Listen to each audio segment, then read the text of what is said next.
கோவை மாவட்டம் அருகே தமிழ்நாடு கேரளா எல்லையில் 100 ஆண்டுகளுக்கு முன்பு ஏற்பட்ட பூகம்பம் மீண்டும் ஏற்பட வாய்ப்புள்ளதாக ஆராய்ச்சியாளர்கள் எச்சரிக்கின்றனர். பாலக்காட்டு கணவாயும் கோயம்புத்தூரும் பெரிய பிளவின் குறுக்கே அமைந்திருப்பதால் இந்த பகுதியில் பூகம்பங்கள் ஏற்படுவது புதிதல்ல என்கிறார்கள் ஆராய்ச்சியாளர்கள்.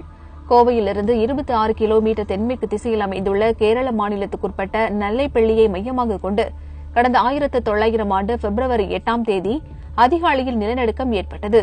ரிக்டர் அளவுகோலில் 6 என்ற அளவில் பதிவான இந்த நிலநடுக்கத்தில் 10,000க்கும் அதிகமானவர்கள் இறந்து போனதாகவும் கூறப்படுகிறது.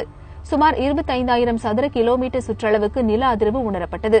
116 ஆண்டுகளுக்கு முன்பு ஏற்பட்ட இந்த பூகம்பம் மீண்டும் ஏற்பட வாய்ப்புள்ளதாக எச்சரிக்கிறார்கள் ஆராய்ச்சியாளர்கள்.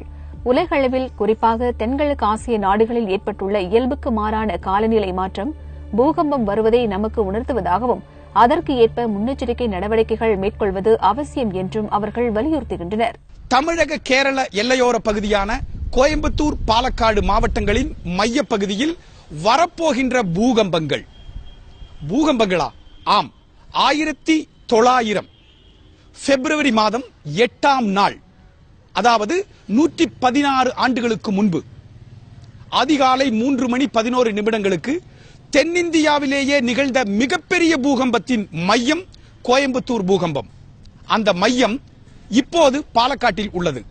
மாநிலங்கள் பிரிக்கப்படுவதற்கு முன்பு ரிக்டர் அளவுகோலில் 6 மற்றும் 6.4 அளவுகளில் வந்த பூகம்பத்தில் 10,000க்கும் கூடுதலான மக்கள் இறந்து போனார்கள். இது எல்லாம் அரசு பதிவேடுகளில் உள்ளது. ஒரு இடத்தில் பூகம்பங்கள் வந்தால் அந்த இடத்தின் வரலாற்றில் மீண்டும் மீண்டும் பூகம்பங்கள் வந்தே தீரும் என்பது செய்ஸ்மாலஜி எனப்படும் பூகம்ப இயல்.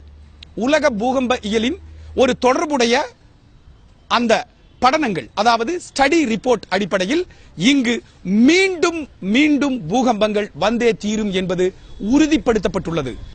எல் நினோ என்று சொல்லப்படும் குளோபல் அளவில், உலக அளவில் உள்ள இந்த காலநிலை மாற்றம், குறிப்பாக தென்கிழக்கு ஆசிய நாடுகளில் உள்ள இந்த காலநிலை மாற்றம் இந்திய துணைக்கண்டம், ஆஸ்திரேலியா, மடகாஸ்கர், மலேசியா, சிங்கப்பூர், இலங்கை உட்பட தென்கிழக்கு ஆசிய நாடுகள் எதிர்கொள்ள போகும் கொடும் வறட்சி, கடும் மழை, இந்த அப்நார்மல் கிளைமேட்டிக்கல் கண்டிஷன் இங்கு வரப்போகின்ற பூகம்பங்களை விரைவுபடுத்த போகின்றது என்பதில் எந்தவிதமான சந்தேகமும் இல்லை.